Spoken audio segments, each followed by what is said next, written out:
जय श्री राम दोस्तों, कैसे हैं आप लोग। आज जो आप देख सकते हैं कि हमारा टॉपिक है नवधा भक्ति क्या है। भक्ति बहुत तरह की होती है। नवधा भक्ति का मतलब क्या है। रामचरितमानस पढ़ने से पहले हमें कुछ चीज़ों का ध्यान रखना चाहिए कि रामचरितमानस आखिर है क्या।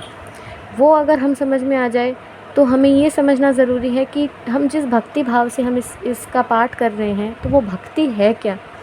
तो श्री रामचरितमानस में जो अरण्य कांड है, शबरी जी के जब श्री राम जी पधारते हैं तो जिस हिसाब से वो अपने भाव से उनको भजती है, उनको बेर खिलाती है, उनका सत्कार करती है और उनके लिए अनंत काल तक प्रतीक्षा करने के लिए तैयार रहती है, तो उस भाव को ध्यान में रखते हुए यहाँ पर श्री रामचरितमानस में तुलसीदास जी ने बहुत सुंदर तरीके से वर्णन किया है कि नवधा भक्ति क्या है। तो नवधा भक्ति उन्होंने बताई है कि नवधा भगति कहूँ तो ही पाही, सावधान सुनु धरु मन माही। प्रथम भगति संतन कर संगा, दूसरी रति मम कथा प्रसंगा। गुर पद पंकज सेवा, तीसरी भगति अमान, चौथी भगति मम गुण गन गरई कपट तजी गान। यानी कि उन्होंने पहली भक्ति के बारे में कहा है कि पहली भक्ति है संतों का सत्संग, दूसरी भक्ति है मेरे कथा में प्रसंग में प्रेम। यानी पहली भक्ति सबसे सरल भक्ति है कि आप सभी संतों का सत्संग कर सकते हैं। संत कौन होते हैं? जो किसी भी प्रकार का अहित नहीं चाहते। दूसरी भक्ति होती है कि भगवान की जो कथा चल रही है उसमें प्रसंग में प्रेम होना। तीसरी भक्ति होती है अभिमान रहित गुरु के चरणों की सेवा करना। चौथी भक्ति होती है कपट छोड़कर मेरे गुण समूह का गान करना। यानी जो भी मन में कपट है उन सबको छोड़कर सिर्फ और सिर्फ भगवान के बारे में सोचना और उनके गुणों का गान करना, वो होती है चौथी भक्ति। मंत्र जाप मम दृढ़ विश्वासा, पंचम भजन जो सो वेद प्रकाशा। छठ दम सील बिरति बहु कर्मा, निरत निरंतर सज्जन धर्म।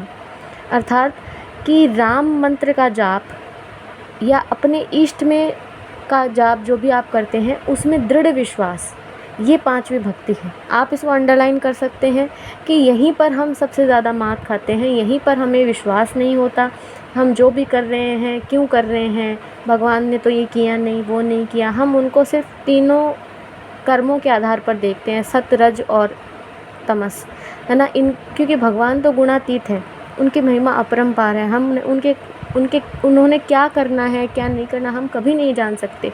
तो इसलिए हमें समर्पण के साथ दृढ़ विश्वास रखना होगा। ये भी एक पांचवी भक्ति, अगर आप ये कर रहे हैं तो ये पांचवी भक्ति है जो वेदों में प्रसिद्ध है। छठी भक्ति इंद्रियों का निग्रह है। यानी आपका जो स्वभाव है वो अच्छा स्वभाव और अच्छा चरित्र, वो एक छठी भक्ति है। वो भी तपस्या मानी गई है। बहुत कार्यों से वैराग्य और निरंतर संत पुरुषों के धर्म आचरण में लगे रहना, ये छठी प्रकार की भक्ति है। सातव सम मोही मय जग जाना, मोहते संत अधिक कर लेखा। आठव जथा लाभ संतोषा, सपने नहीं देखे ही पर दोषा। अर्थात सातवीं भक्ति जगत भर को संभाव में मुझ में ओतप्रोत यानी राममय देखना, यानी कण कण में आपको भगवान को देखना है, सभी में आपको भगवान को देखना है, राम को देखना है कि सभी आत्माएं हैं और सब आपको अपनी सोल एनर्जी में ही रहना है। संतों को मुझसे भी अधिक करके मानना, यानी जो संत जन हैं, जो भक्त जन हैं, उनको आपको भगवान से भी अधिक मानना है। यानी आप उनको भगवान से भी ज़्यादा अधिक आप उनको इज़्ज़त देना। आठवीं भक्ति जो भी कुछ मिल जाए उसी में संतोष करना, स्वप्न में भी पराये दोषों को ना देखना। और आठवीं भक्ति क्या है? संतोष में रहना, प्रेजेंट मोमेंट में रहना।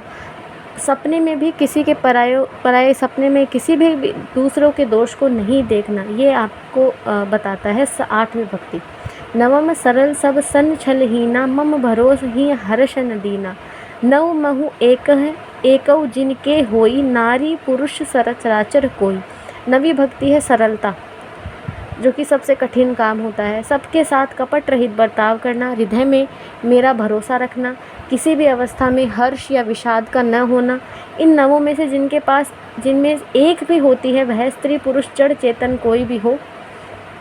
सोई अतिशय प्रिय भामिनी मोरे, सकल प्रकार भगति दृढ़ तोरे। जोगी वृंद दुर्लभ गति जोई, तो कहूँ आज सुलभ भई सोई। हे भामिनी, मुझे वही अत्यंत प्रिय है। फिर तुझ में तो सभी प्रकार की भक्ति दृढ़ है, अतएव जो गति योगियों को भी दुर्लभ है, आज यह तेरे लिए सुलभ हो गई है। सो ये बात कही है श्री रामचरितमानस में तुलसीदास जी ने कि 9वीं भक्ति सरलता है, कपट रहित बर्ताव करना है, हृदय में उनके प्रति भरोसा रखना है जिसको आप मानते हैं, श्री राम जी को, हनुमान जी को, देवी को, शिव जी को, किसी को भी आप अगर पूछते हैं तो उनके प्रति आपको हृदय में भरोसा रखना। किसी भी अवस्था में हर्ष हो या मतलब खुशी हो, दुख हो, विषाद हो, चिंता हो, सभी में समभाव रखना। अगर ये इनमें से भी अगर 9 भक्तियों में से अगर आप में से एक भी भक्ति अगर आपके पास है तो आप भगवान के बहुत ज़्यादा प्रिय हैं, बहुत ज़्यादा प्रिय। तो आपको अरण्यकांड में ये ज़रूर पढ़ना चाहिए। ये पढ़ने के बाद ही आपको रामचरितमानस का पाठ करना चाहिए, क्योंकि मुझे ये लगता है कि अगर आपको भक्ति का मतलब नहीं पता, आपको श्रद्धा का मतलब नहीं पता, आपको समर्पण का मतलब नहीं पता, तो आप कितनी पाठ कर लीजिए, कितनी पूजाएं कर लीजिए, आप कितनी मैनिफेस्टेशन टेक्निक्स अपना लीजिए, आप प्रसाद लगा दीजिए, मंत्र जप कर लीजिए, वो काम करेंगे। ऐसा नहीं है कि वो काम नहीं करेंगे, लेकिन चीज़ें आपके अकॉर्डिंग जब नहीं होती तब आप विचलित हो जाते हैं, विषाद में चले जाते हैं। तो वो उस चीज़ों से निकालने का काम भक्ति का काम होता है। भक्ति और पूजा पाठ में ऐसे समझ लीजिए कि दिन रात का अंतर होता है। भक्ति अलग चीज़ होती है और पूजा पाठ रिचुअल्स जिसे हम कहते हैं वो अलग चीज़ होती है। तो आपको अपने धर्म को मानना है, लेकिन आपको स्पिरिचुअल बनना है, आध्यात्मिक बनना है। और अगर आप आध्यात्मिक यात्रा में अगर पहुंचना चाहते हैं, भगवान को प्राप्त करना चाहते हैं, तो आपको भक्ति, श्रद्धा और धैर्य और समर्पण, इन शब्दों का मतलब आपको ज़रूर पता होना चाहिए। तभी आप किसी ग्रंथ को जब आप पढ़ेंगे तो आप उसको आत्मसात कर पाएंगे, आप अपने आप से जुड़ पाएंगे, क्योंकि आपके अंदर ही भगवान बैठे हैं। आपके अंदर जो भगवान बैठे हैं, पहले आप उनसे जुड़ेंगे, फिर आप दूसरों में भी उनको देखना शुरू कर देंगे। जब आप उनमें देखना शुरू कर देंगे तब आपकी का जो जीवन है वो रहस्यमयी तरीक़ों से बदलना शुरू हो जाएगा, आपको पता भी नहीं चलेगा और आपको बहुत ज़्यादा आनंद की, शांति की प्राप्ति होगी। तो ये था आज का वीडियो। आपको कैसा लगा?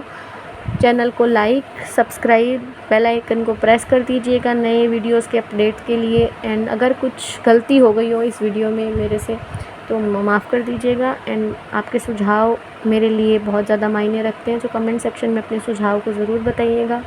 जय श्री राम, जय Hanuman. Thank you so much.